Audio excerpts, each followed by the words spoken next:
Yeah. Ladies and gentlemen, the following is another outstanding episode of the Wrestling Fans Podcast, Ringside Society.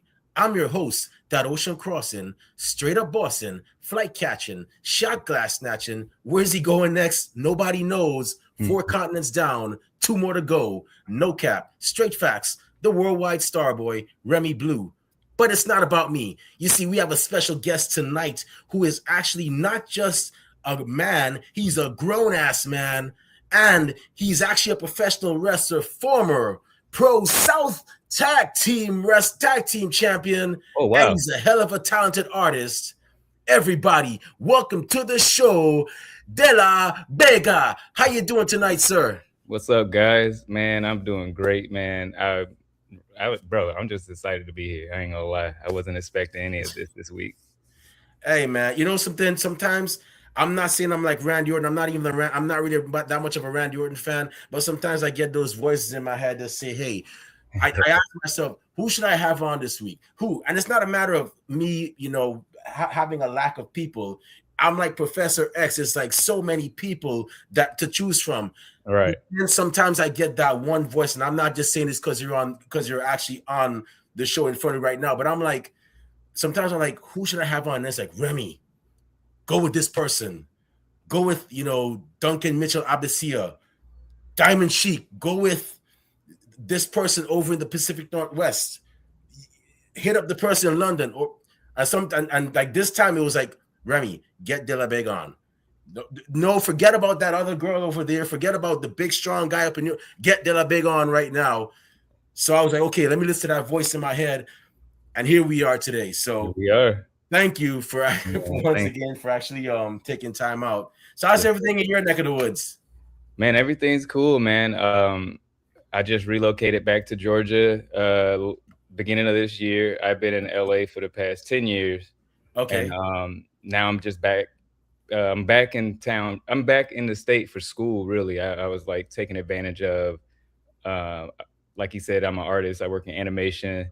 And while they're figuring out the new world of animation with all this AI, the strikes, and all this other stuff, I was like, well, I'm going to go back to school. I'm going to finish. I was one of the lucky few who got my student loans forgiven. And yeah, I was just like, I just took advantage of my time, man. So I was like, you know what? I'm gonna go back to Georgia while they figure it out in Hollywood, and I'm gonna go get me a degree. But while I'm back in town, oh, my old love for wrestling is like, because I didn't really get to wrestle that much in LA as much as I would like to, because I was Yeah. just so busy in my schedule and things was just always over the place. But I always made sure to come back to Georgia, my home, to wrestle, man. Like, and I always had these new ideas, and I was always come every time I would come back home, I would Mhm. be sure to give them something new, some new creation. And yeah, man, it's been cool. It's been an interesting what is it? Now we're in April. It's my Yeah. grandmother's birthday, by the way. Oh, happy birthday! Um, Happy birthday, to your grandmother. Thank you, thank you. So yeah, man, these first 3 months have been a very what can I say? Surreal. I have never been culture shocked by my own city. Yeah, So man. much Hey, has I changed in got the 10 years. I gotta say, I'm familiar somewhat with the Georgia wrestling scene. Hmm. I've gotten the privilege of actually experiencing the LA wrestling scene. Hmm. And I gotta say, man, if I ever wanted creativity, I would definitely probably go to LA because I've always told everybody, and LA is like it's like watch it just stands out. It's like the Right. characters there are larger than life, and it's like wow, like when I was even those states that are close to LA, like Las Vegas. Like I remember I was there last year for WrestleMania Hmm. 42, well 41, and I met this. I was at a Knox Pro show, um, Hmm. and I remembered I saw this tag team called the Slick Sensations. Yeah. Mind you, they're like a boy band, Yeah. and I'm like, "Yo, this is dope! I rock with these guys." I had them on the show out like shortly afterwards. I'm like, Hmm. You guys are cool, man." Like, but it's just that the way they stood out, I was like, "Wow!" Like the West Coast, man. That's definitely a different vibe. Yeah. Georgia, I know y'all got a lot of heavy hitters down there too. I mean, come on, Yeah. that's the birthplace of AJ Styles. You feel and me? Xavier Woods. But Who I I mean, you got who I was trained by. you trained by AJ Styles? Not AJ. I wish. I wish. I was trained by I got to work with Xavier Woods when he first got let go from TNA, and he came back to Georgia, and he actually came to our promotion, and man, he taught us a lot of stuff, man. And yeah, he really helped me out a lot, because where I used to think I sucked, he really like motivated me and got me where I needed to be, confidence wise especially. Yeah, man. Like I saw your match. That one match I saw, it was you and Marco against the Washington Bullets, legendary Hmm. tag team. And I'm like, wow, this man just arm dragged one of the Washington Bullets, man. Like you put that guy, you had that guy at a loss. Like, what do I do next, man? This guy, I'm a big time tag team guy, and this guy came out of nowhere, hit me with a Japanese arm drag. And You they know, also credit them too as well. They all the Bullets also trained me at the very beginning of my years. Like I always make jokes. I'm like, Trey taught me how to kick, and John taught me how to punch. wow. Yeah, I used to watch them back when you had Anarchy Wrestling down there in Cornelia, Georgia, and I Hmm. got so familiar with several people down there. I mean, you had Anthony Henry, um you had I'm trying to remember because it was a long time ago. You had Miss Oh Rachel, man, yeah, Anthony Henry, the Joey Bullets, Reimer was Joey there, Reimer, Slim J. Slim J, who's now a referee in AEW. Yes, Yeah, you had Slim J, you had Narcissism, who you've not teamed just, with, yes. talented Mhm. rapper as well, Narcissism. And I know that they wrestled there before, way before, but you had AJ Styles and Air Paris who actually went through there. Mhm. And for those of y'all watching, I know y'all saw AJ Styles hug that guy that y'all can recognize, Air Paris. Check him out, y'all. We had him on our show. Very great guy, very cool guy. Lots of history behind him. One of the lesser known but highly talented wrestlers, Air Paris. Y'all remember that name? Check him out. He's on spot. It's on our Spotify. But yeah, man, y'all got a rich history down there, man. So, but let's take it back a bit, man. So I Mhm. normally ask like 99% of our, fans, not fans, sorry, our guests, Mhm. because it's always interesting to give fans a backstory. Like, how did it start? How did your love for wrestling start? What was the match or the event that you saw that made you go, "Wow, I'm locked in"? Honestly, it had to be at a very young age. My great grandmother and her sisters, they used to always watch wrestling, and that's who babysitted me and my little brother a lot. So we'll just be over there watching like wrestling, Macho Man and Ric Flair, like in their super prime, and just hearing them like their reaction and how much they loved it. And I remember, I think it wasn't until I got to high school when I really started, because at one point there was like that little period where I wasn't watching wrestling, and I just called that you were just growing up. But when I got to high school, I kind of fell back into it, and at the time, that's when Randy Orton and Batista was like joining the Evolution and all that type of stuff, and I was really in tune, and I was just like, I told my mom, I was like, "Yo, I want to be a writer. I want to write for this one day. I want to write because I love writing. That's my passion." And I was telling her, I was like, "I want to write for this," and she was just like, "How do you know this is scripted and stuff?" I was just like, I don't technically think it's scripted, but I was just like, I know that there's a story that's developed first, or this and that."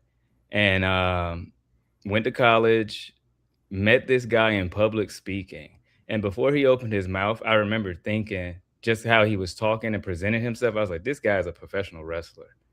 And he literally was like, "Hi, I'm this. I'm a professional wrestler." I got in contact with him after class, and I was just like, "Hey, like, who do you wrestle for? I would love to come to your practices. I want to talk to your coach about, this is what I would like to do." Long story short, met the coach verbatim. The coach literally, Stephen Platinum, he literally told me when I told him what I wanted to do, he was like, "How you gonna write for something you've never fucking did?" And I was like, "Wait, what?" Like, it didn't hit me, but at the same time, at the age that I was like, "Is he questioning my manhood? Does he think I'm a punk and I can't do this?"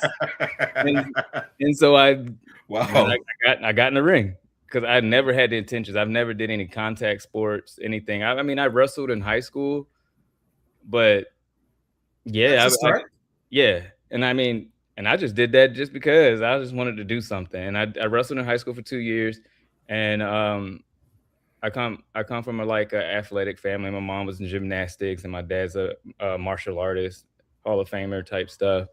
And I guess it was just always in me. I didn't know it was. I didn't know it until I actually got in the ring, and I was like, "Oh, I am athletic. I am able to do these things." I've never looked at myself as an athlete. I just was like, I just never did. So wrestling was like, it brought out something that I didn't even know I needed, and that I knew that I could do. And yeah, it's I've been doing it since what I started. I I started at 19.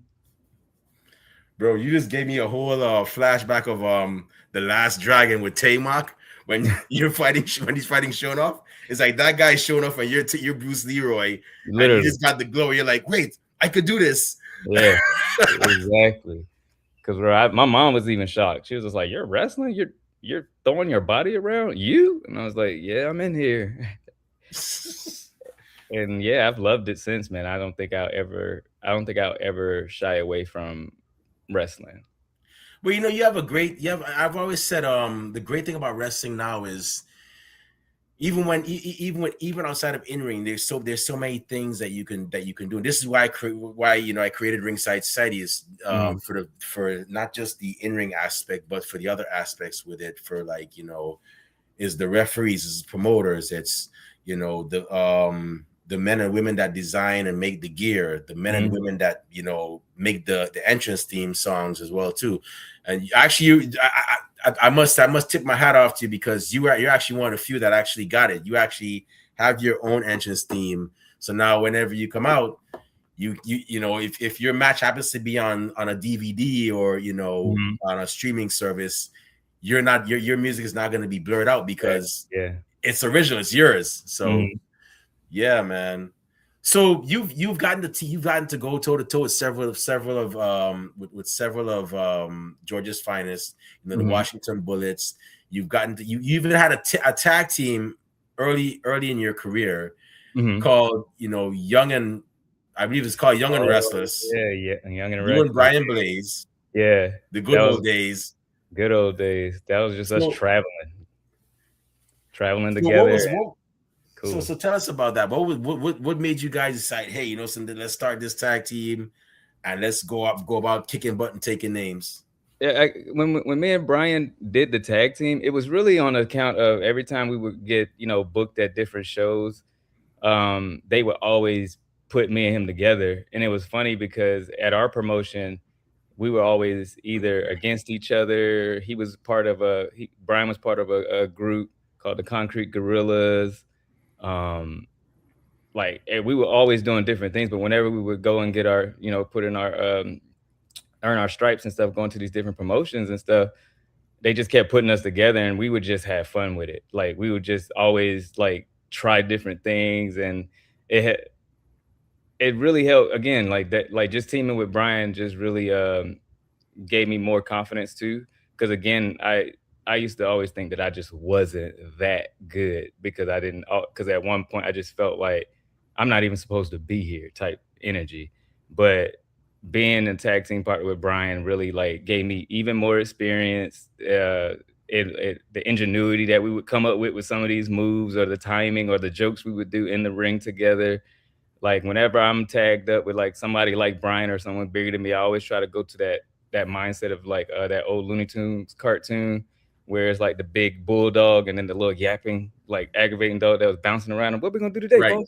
So I always try to, like, relay that information like he's the bigger guy, but I'm just aggravating, talking loud, like bigger than who I really am type energy. But yeah, me and Brian, man, that was some man, you brought back memories. That was some good times wrestling with him. I don't know if you seen that. It's like a picture of us on an apron together, and I'm like pointing to the camera. I literally have on like one of his shirts, and the shirt is so gigantic on me.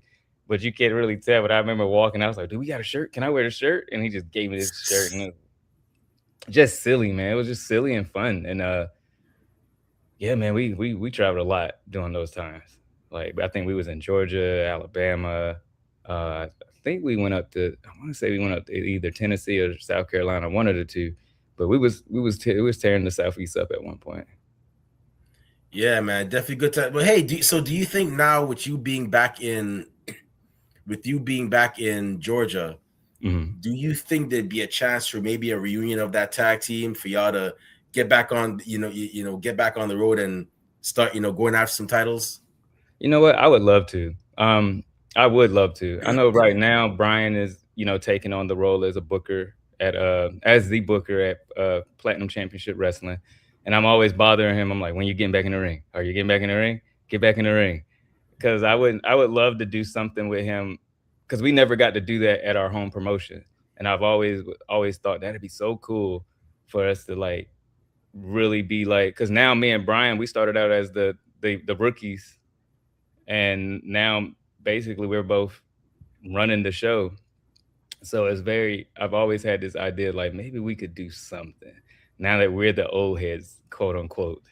And I was just like, that'd be so much fun. I really do. I see it happening in the future. I don't know when, but now that I'm back, I feel like it's gonna happen.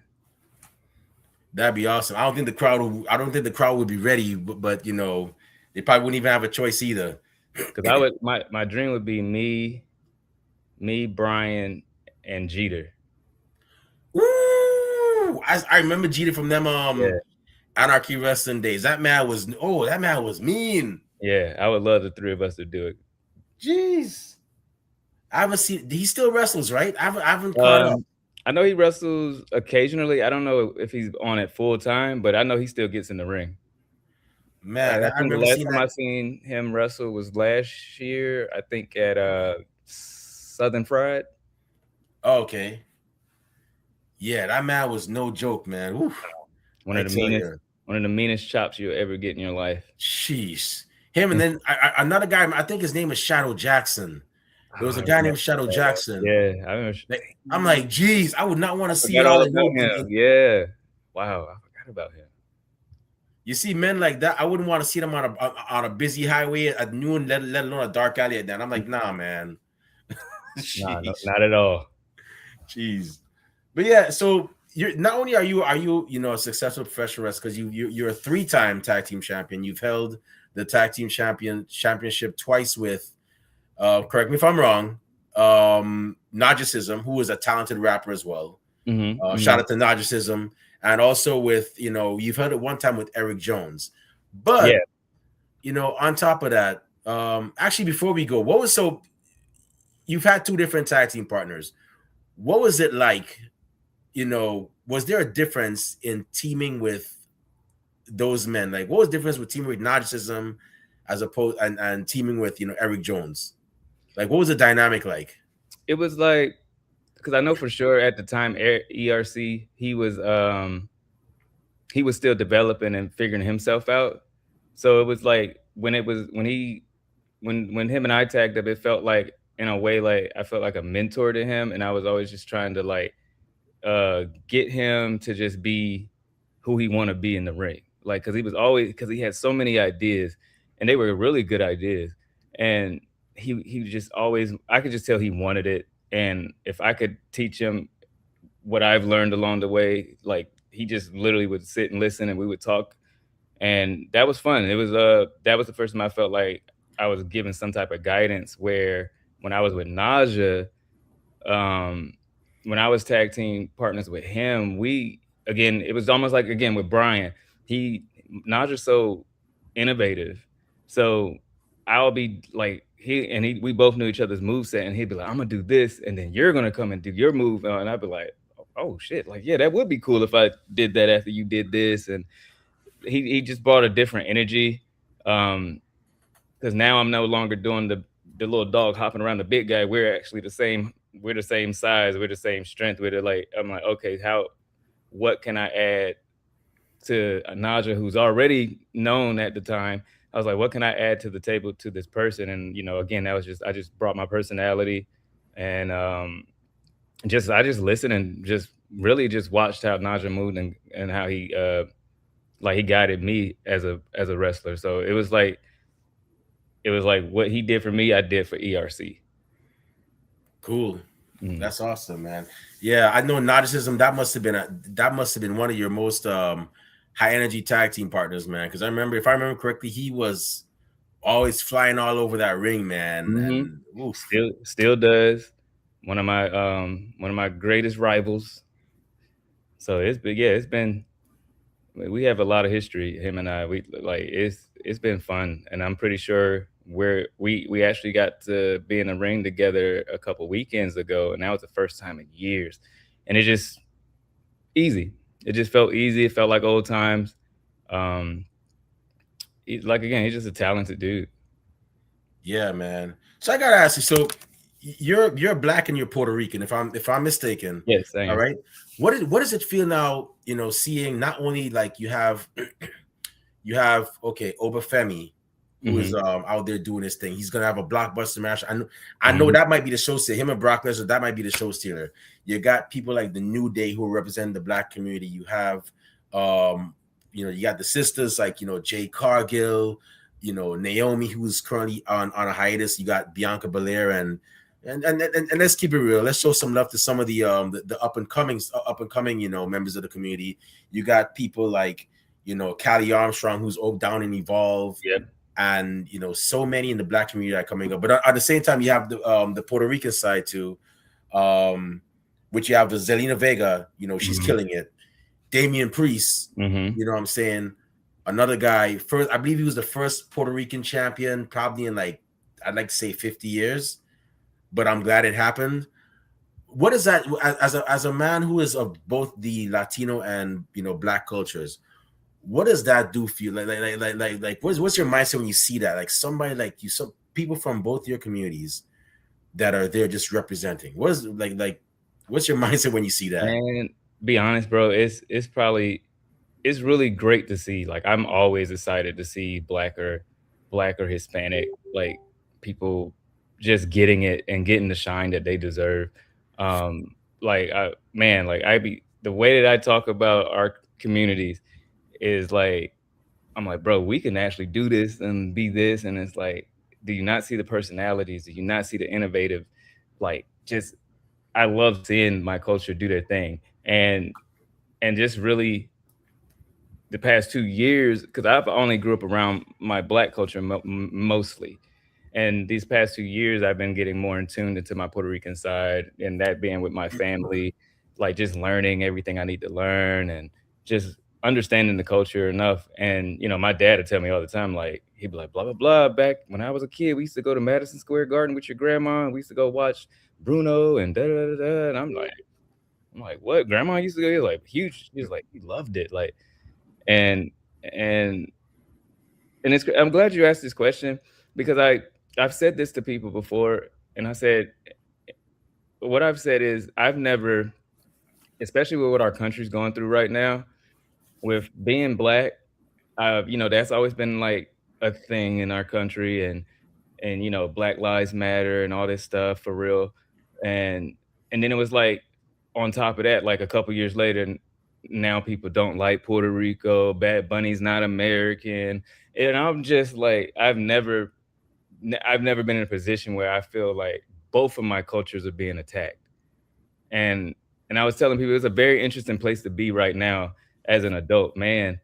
And to see like even though like the way everything's depicted, it's just all a facade. We're like I'm two of the best cultures in the world. And they're both innovative cultures that influence a lot of like just influence everything.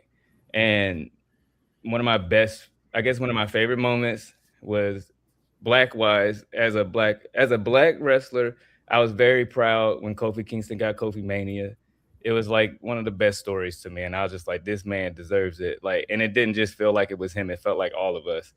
And then right after, and then for the Puerto Rican side was when they had that big show in Puerto Rico when it was Damian Priest versus Bad Bunny. I've never felt so much like again. I felt that moment I felt when Kofi did it.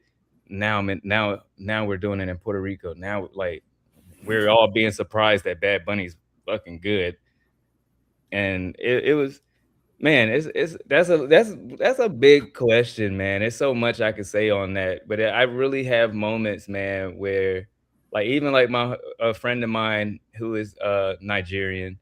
Every time, like he doesn't really watch wrestling, but he does. So anytime Oba pops up on the TV, I'm bothering him. I'm like, hey, this your people. Look at your people. This dude is representing your people, like trying to get people to see, like yo, look how they like they're pushing your this guy to the max, and I want you to see it. I want you to be proud.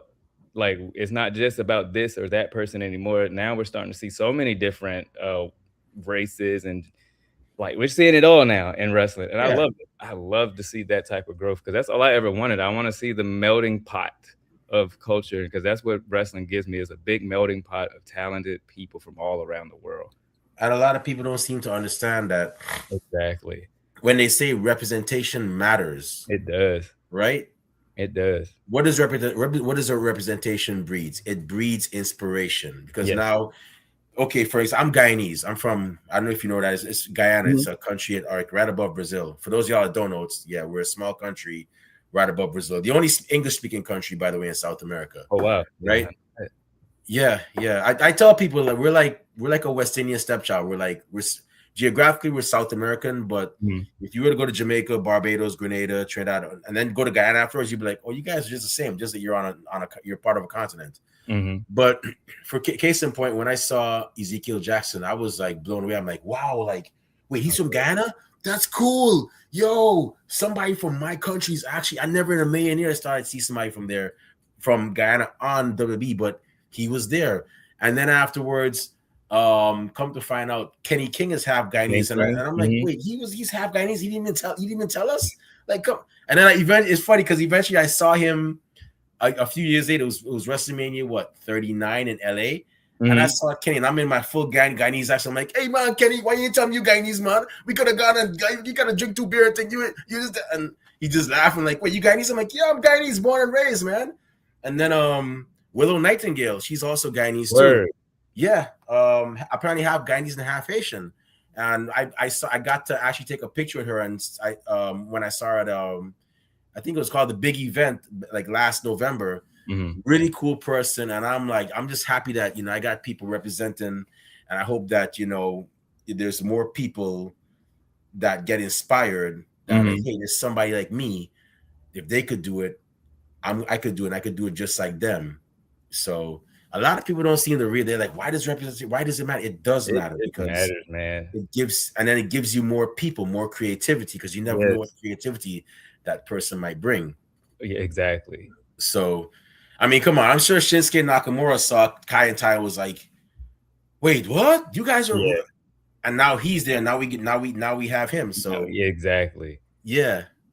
So speaking of inspiration, man, let's talk about the art, man. You're a talented artist, man. I saw the drawing you did a show enough, and I saw the one of Brown Recluse, young man. If you ever Oh, put that guy, I'm a Kickstarter addict. I'm like, mhm. I'm for some reason I'm addicted to. I'm always on there. If I see that on Kickstarter, I'm going back there Yeah, because okay. that's an awesome. I like that. So the art, man. Tell us about it, man. Like the animation and stuff, man. Like when we Man, gonna see some like some stuff on Kickstarter or some stuff on TV, man. Like I am working on, like, doing stuff like that. I'm working on a children's book that I'm probably gonna throw on, Kickstarter soon. Um, and outside of that, man, I've been writing a novel, and, okay, I got 1 chapter left, I'm almost done, and once it's done, man, that's when Imma be back in my I guess you can say my drawing bag because I can't wait to create the world and show people, what I've created and the goals I have for this novel, and it's a novel series. But, I'm always thinking of something like, I'm always trying to figure out what people are into, and that could be YouTube, regular TV, film, reality. I'm always paying attention to what the audience is into. So, last year was the first time I got to pitch a idea to Disney. Um, that was really cool, like very eye-opening, very cool experience. Um, uh, what was this like a I think it was just like it was a Disney. It was gonna be on Hulu. okay, So, and who knows? It may still be, like how Hollywood works. They'll hold on to something and be like, you know what? Let's do it now. And but yeah, I got to, pitch a little bit here, and most of the stuff I would love to do is like I want to work around music because that's where my strong suit happens. One of my favorite animated film of all time is Fantasia, and I've always wanted to kind of do something like that. And like again, and that goes, and I wanted to do something like that in a way for the culture, for both Black and Puerto Rican, and just like so like what music from our culture has meant something to our culture, and how can I show this in the most creative art way that Fantasia did with the classic songs that they chose. Um, but yeah, I'm always putting together something, and I feel like the next year or two, you'll start to see like the projects that I've been working on come out. Wow. Hey, let us know, man. Because like I Mhm. said, I'm always on Kickstarter, For sure, backing stuff.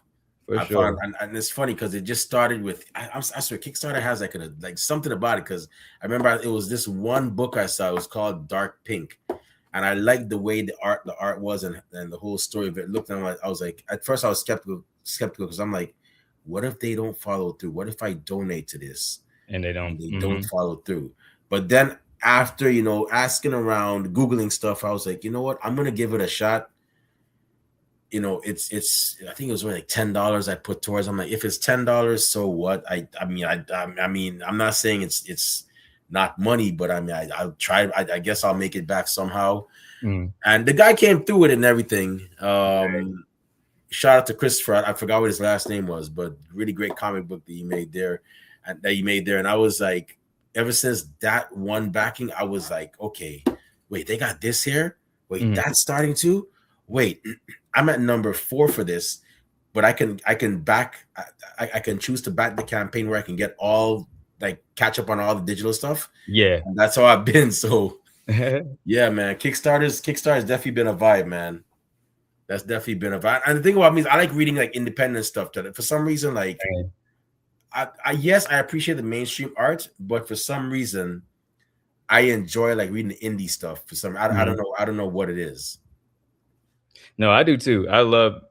Man, like even before, like I love reading indie stuff, indie video games, indie wrestlers at the time before it became a big thing. Yeah, Like a lot of a lot of my favorite things started in the indies, and I'm always excited to be like sitting down in a movie theater or something, or just at home, and then I'll see a trailer and I'll be like, "Holy shit!" Like they finally found the book that I've been trying to tell people that this was a great book.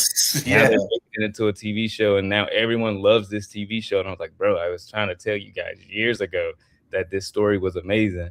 And now I just love to see like you said, like to see those type of projects grow into what they become, and that's the type of stuff that motivate me. Like I say, even when like once this novel is finished, like I can't wait to share it with everybody. Like I really can't, because I know it's gonna. In my head, I've seen people, well, seen and had, and know the stories of like certain authors who or creators who were homeless or who didn't have nothing to their name, but this one project that they put all of their heart into saved their lives and has also like changed the world. Like Wow. I love those type of stories, and that's what motivates me as a storyteller to keep pushing on as a storyteller. Because I think that's at the end of the day, that's what I am. I'm a storyteller. Yeah. So I've watched a lot of Disney films throughout the years, and I've seen how their animation has progressed and to what it is now. I gotta Mhm, ask, as a person who's into animation, mhm. what is the um what is the piece or the, I guess you can't say art piece, but I guess the clip or the movie that has made you go, every time you see that animation, you go, wow, I can't believe they did that. This changed the game.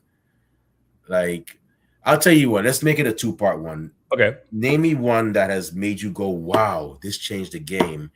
And name me one that you feel is like one of the most inspirational pieces in animation. Ooh, man, there's so many. I know it's on the tip of my tongue. Okay, say the first one again. The first one was which The one one was that one piece that you saw that made you go, wow, this is amazing. This is a game changer.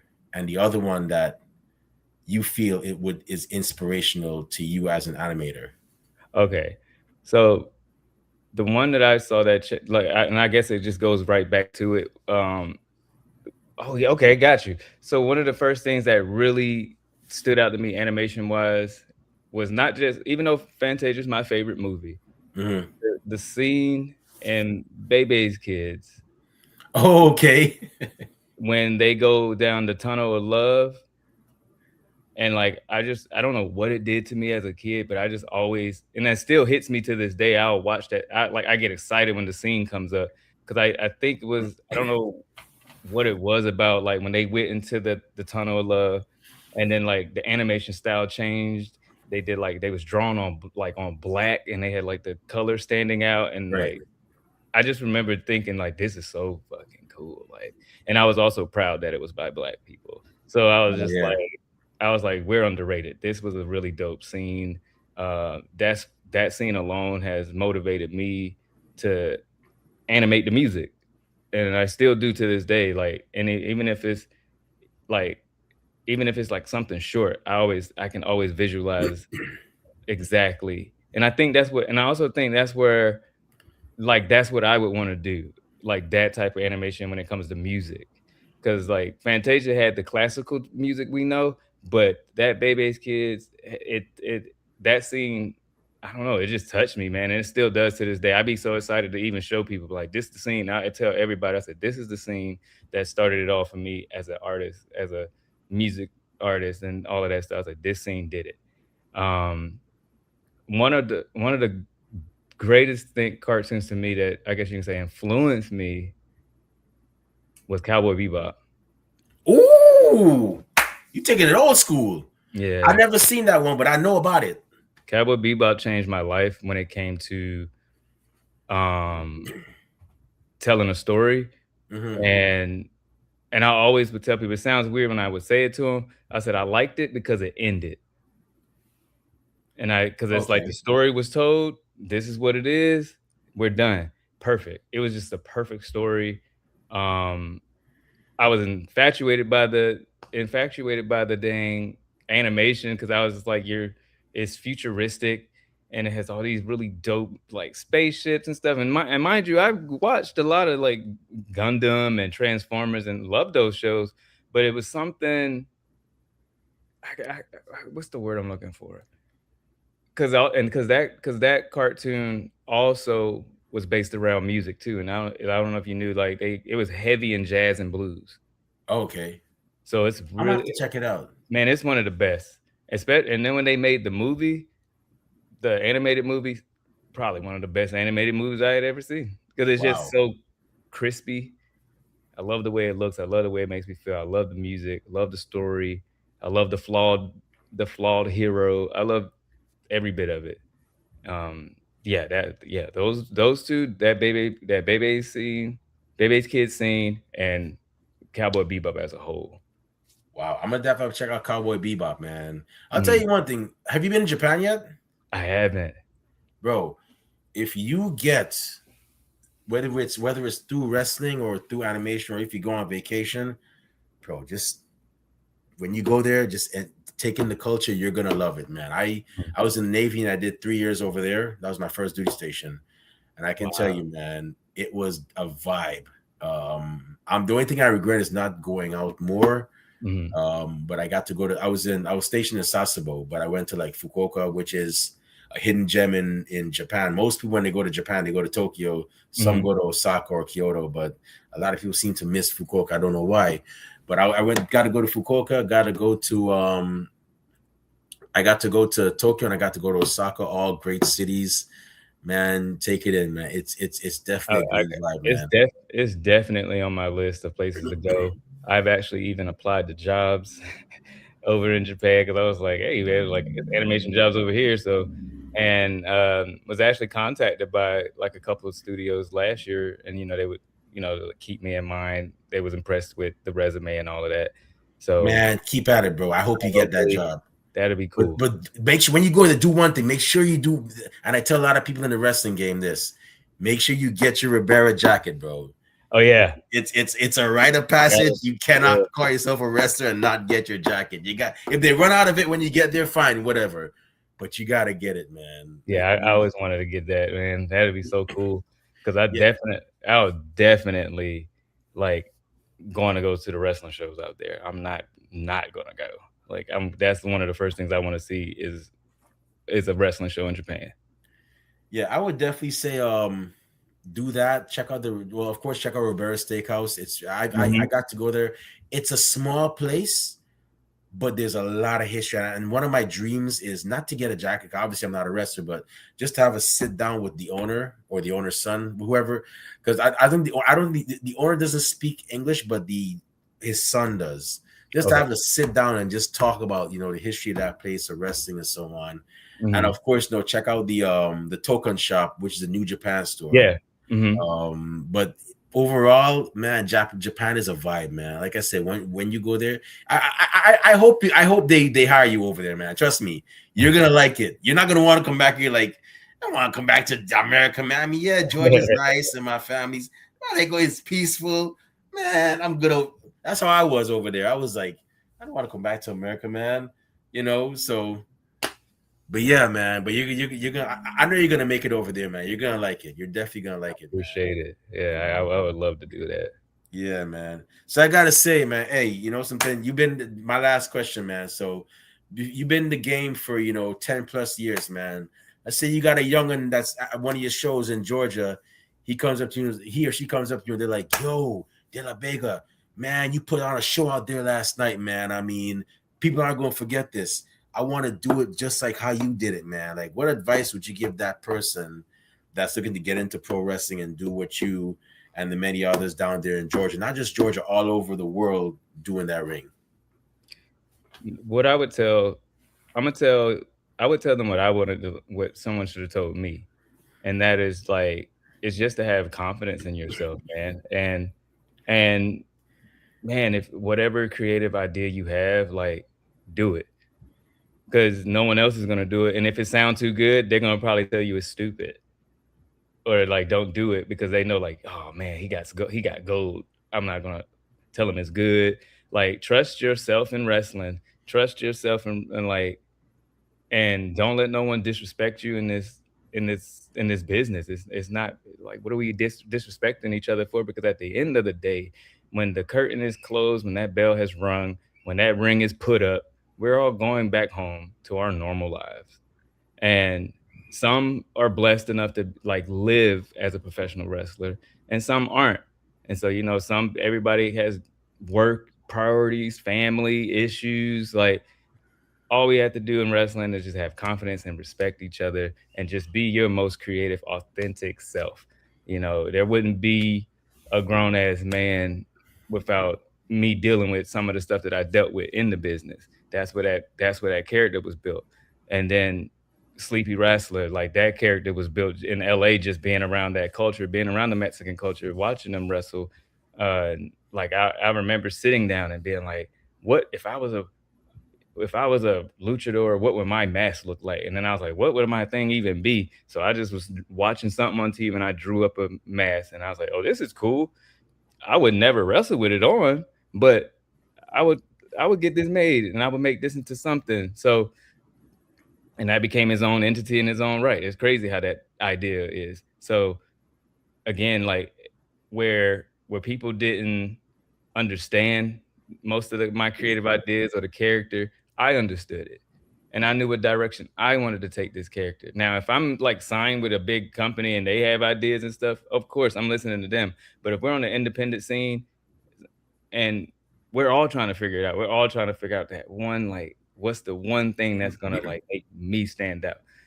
And like whether that be people like Adam Cole with the boom, whether it be Ricky Sosa with the dope ass theme song, whether it be whether it even be your mouthpiece, a manager, like you just have that confidence, man, and believe in yourself. Because I didn't believe in myself for a long time in wrestling till it finally like just clicked, if that makes sense. It's like one day it clicked, and you're like, I am good at this. I do demand respect. Like it's a different culture now. Like wrestling, the culture is so different now. But at the end of the day, that respect and that confidence have to be there because Oh yeah. I one of my greatest moments in wrestling was when we did a show and Scott Hall was there, who I was a huge fan of as a child, and he was there. Everybody had wrestled, and I remember him walking up to me, and he told me he was just like, "You did really good out there." He was like, "You had the crowd going. I loved when you was doing this. I love you was entertaining. You didn't break." Like he was like, "I loved everything you did." And of course, my response was, "Thank you. Can I get a picture?" But but that hearing that from someone that I wasn't expecting to hear that from, like that again, that confidence was up, and that that's the stuff I needed. Like him doing that reminded me that I am good enough. I do deserve my respect. I can't keep letting people push over on me because I'm smaller than them, or they may think I'm just this rookie, whatever. But literally, if you're gonna do it, come in authentic, creative, respectful, and just confident. I like keep like that's one of my main things, just being confident, because that was my biggest thing. I didn't have none. So I would tell that person, have that confidence, go to practice. Practice makes you perfect. Um, yeah, literally, just that confidence, man. Yeah, I saw that Sleepy Rascal. I was like, I always wonder, is that like an alter ego? Like, if okay, you know, when Finn Balor like is has his back against the wall, Mhm. he just breaks out the demon, and all you see is bad. Face. Is it like, would this be safe to say it's like an alter ego, or is it like two separate people? Like one time you might have him out, he just and the other time that it might be just you as De La Vega, or is it like you know? I like I like to treat the De La Vega and Sleep as two separate entities. Um, because I when I started coming to Georgia wearing the mask and not wrestling, like telling them don't book De La Vega, book Sleepy, and they'd be like, "But we want De La Vega." I was like, "De La Vega's sleep, literally. He's trapped under this mask. He can't wake up, and he's basically De La Vega. He wrestles like De La Vega, but he's just a narcoleptic luchador." So it started out as something that started out as something funny and fun, started to develop into something that I was like, "Oh, I got something here." And like you said, I started treating it like I started treating it like Finn Balor's demon. I started treating it like uh the Fiend. I started treating it like, like just that alter ego when it's like, oh, now I have to bring this character out. So currently, what I'm doing with it is now that the grown ass man De La Vega is back, I'm using it in a way of like, well, now he's back. Grown ass man is back in Georgia. You can't tell him nothing. He's back being arrogant. He's back still talking big. And now he has this mask that he talks big about too, where he's just like, I overcame sleep. Now I run the show. So I might wear the mask to the ring, but now I take it off to show people like that De La Vega's in control right now. And I know somewhere along the line the story will bring back where Sleepy starts to haunt him and really haunt De La Vega and starts messing with his mind and like then the enemies that Sleepy has built in the past, they're still mad. So De La Vega looks at it like I didn't do nothing to y'all. That was Sleepy. So it's still like it's so much aura you can do with that character, man. And I love Sleepy Wrestler. He's fun to do. It's like the funnest character to do. And like, especially when you're like not like being a fan of like Undertaker and stuff like that, like to feel like a monster is cool. Like, and it's like, and like I said, not the biggest dude in the world, but that presence of Sleepy makes it feels like he's bigger than what he is. And I love how people respect the character. I love how people want more of the character, which is kind of what I wanted too. I wanted them to Right. eventually be like, I want Sleepy back. Awesome, man. Yeah, honestly, I hope I get to witness Sleepy in person, De La Vega in person. Either way, I'm actually, I gotta make a trip to Georgia because I've had, like I said, we've had so many people on this show, more specifically from the Nightmare Factory, but we've had a lot of people from the four, Hmm. WBA four as well. Hmm. So hopefully one day I can get to like when I'm down there, I get to see y'all in action and do your thing and whatnot, man. Because Yes, you have like, to come down and see some Georgia wrestling. I always say Georgia has some of the best wrestling in the world. Each company, each promotion might be different from each other, but man, you're gonna get some good wrestling at literally all of it. Like everybody's so talented. I love I love the locker room energy. Um, like I just love, yeah, Georgia wrestling, man. It's the truth. I tell people when I was in California, I'm like, bro, if you never wrestled in Georgia, hit me up. We can make it happen.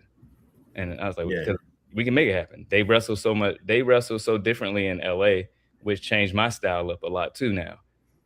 Because right. I had to learn how to do that. But yeah, man, you got to make your way down to Georgia and see some wrestling.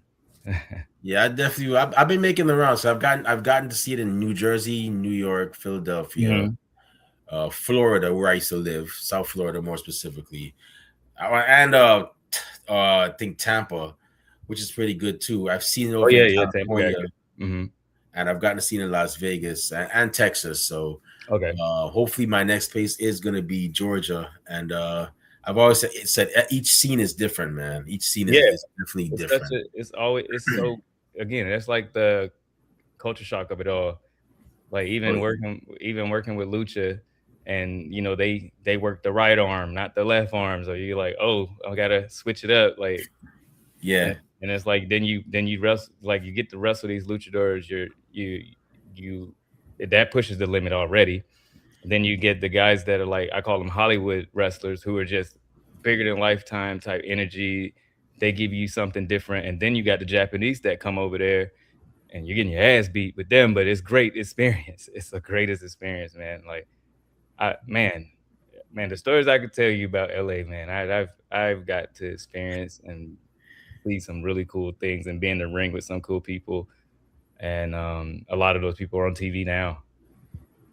yeah, yeah. LA is definitely a vibe, man. I always tell people, like, I always tell my fellow wrestling fans, like, if you live in the East, check out what's on the West. Yeah, It's different now because now you could actually just go on YouTube or Fight TV, or it's called Triller now. Click on a yeah, button and you're there. You can go on Title Match. There's so many ways you can see wrestling all over, the world.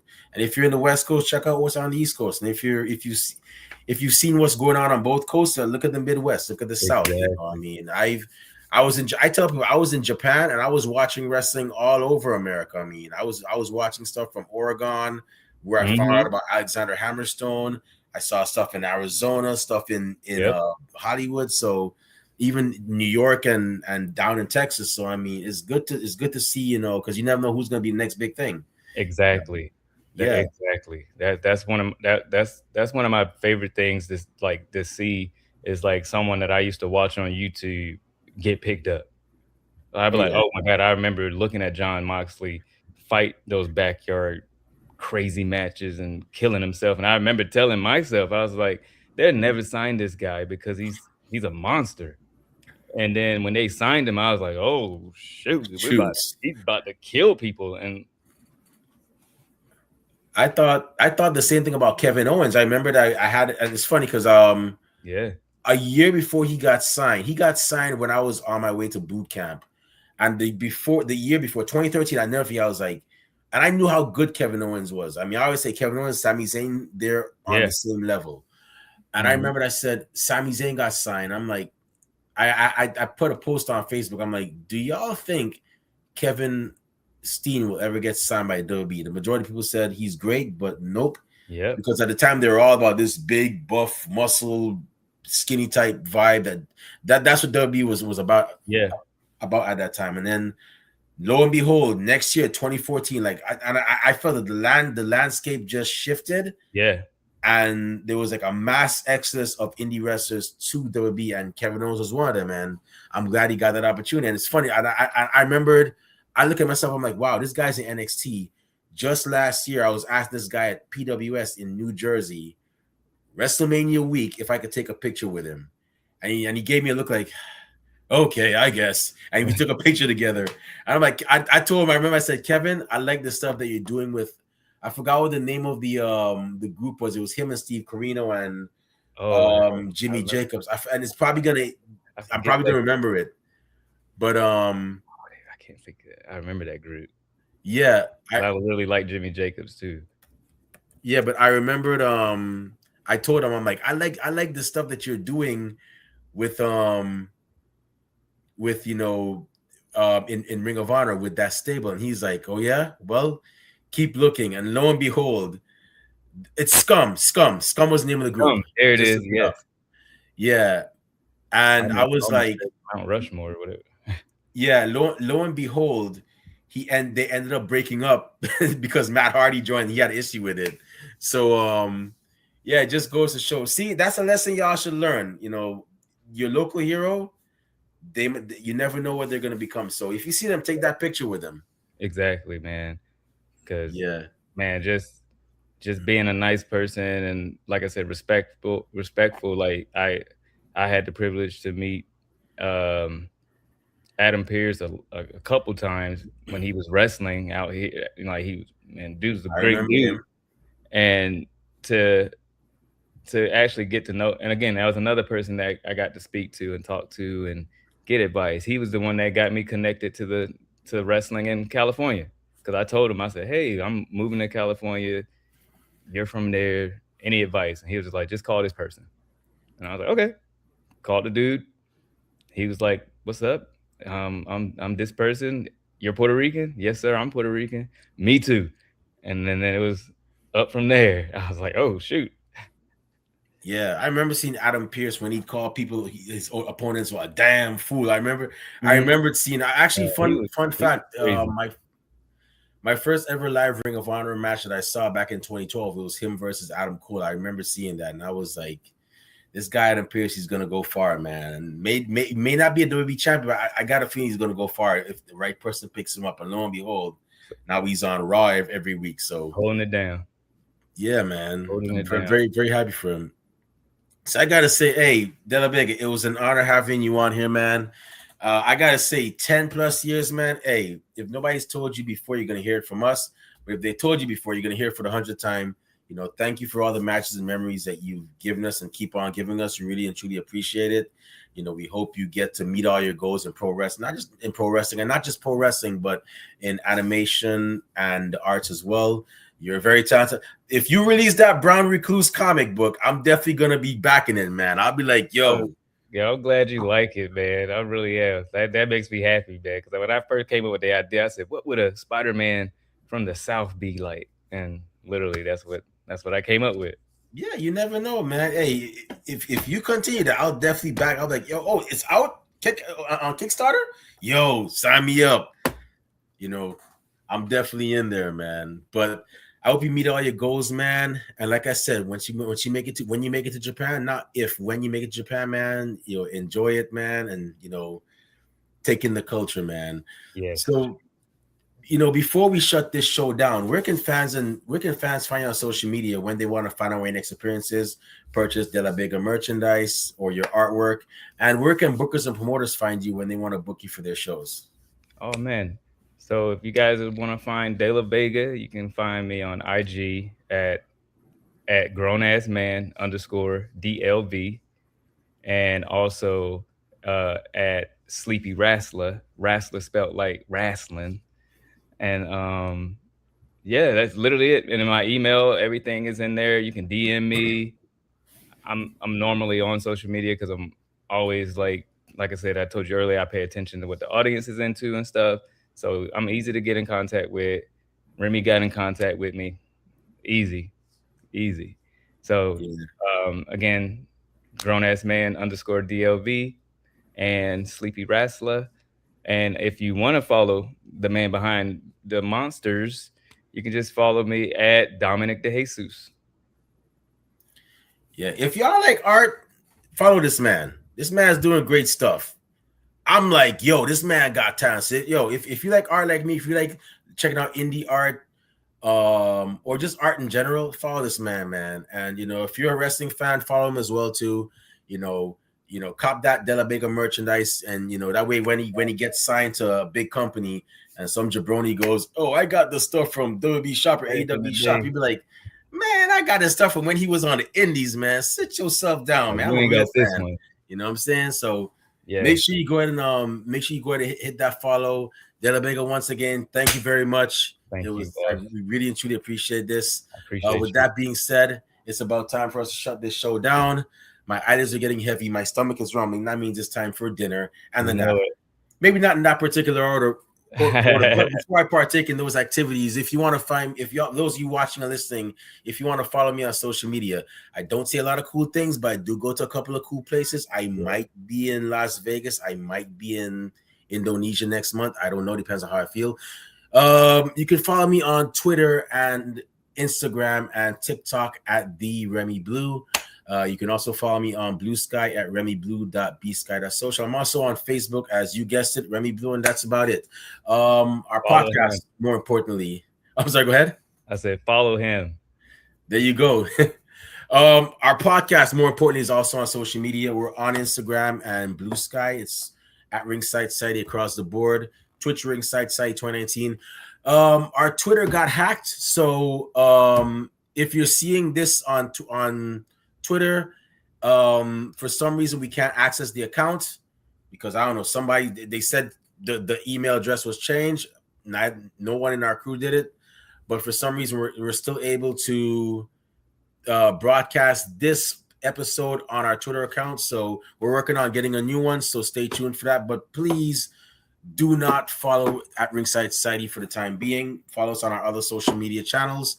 We're also on Facebook as a Facebook group, and we're also on Spotify and Teespring, where we sell our official Ringside Society merchandise. We have t-shirts, we have hoodies, we have coffee mugs, we have several designs as well. All proceeds go back into keeping our show afloat. Last but not least, we have a YouTube channel where you can see cool interviews like this one, like the one we had before with Maya Caras from Chicago, and the ones before that with Lulu Larena, and also me explaining the wheel of professional wrestling. By the way, that wheel of professional wrestling one, y'all might want to listen to it because there's a lot of insight to it, a lot of reasoning to it too. But with that being said, follow us on YouTube. It's really simple. Just go on YouTube, type in Ringside Society. When you see that really good looking dark blue and light blue yin yang sound with the blue flames around it, that's when you know it's us. So make sure you subscribe to all our videos because we got a lot of cool stuff coming up and you don't want to miss a thing like Aerosmith in 1998. But with that being said, we just want to thank everybody tuning in live tonight. Thank you very much. We strive on being one of the best wrestling podcasts a wrestling fan could, should, and would listen to. And we're not going to stop being that. To those of you that are going to listen later on, we get a chance. Thank you very much in advance. And those y'all that hate us, can't stand us, really and truly wish we'd go away. Well, guess what? Like myself at the Golden Corral, we're not going anywhere for a while. So with that being said, we just want to let everybody know that we're very well and aware. Myself and the rest of the Ringside Society crew, we get it. Everybody and their grandparents and their parents have a podcast. But guess what? Guess what? Here's the crazy thing. We're not your grandparents' podcast. We're not your parents' podcast. As a matter of fact, we're not just any podcast. So with that being said, I'm going to say it right now. One time for the mind, one time for the people, one time for the wrestling culture, one time for the Georgia wrestling scene, and one time for the 3-time former Pro South Wrestling Tag Team Champion who's about to bring it on back. Maybe it'll be with Narcissism. Maybe it'll be with Eric Jones. Maybe it'll be with Young and Restless, his ex-tag team partner, Brian Blaze. Who knows? Stay tuned. The grown-ass man, De La Vega. We're the Wrestling Fans Podcast, Ringside Society, and we'll be back next week or maybe later on this week with another impressive episode with another impressive guest. But until then, we just have 4 favors for y'all. Stay safe, stay healthy, be excellent to each other, and enjoy wrestling. We out. Peace.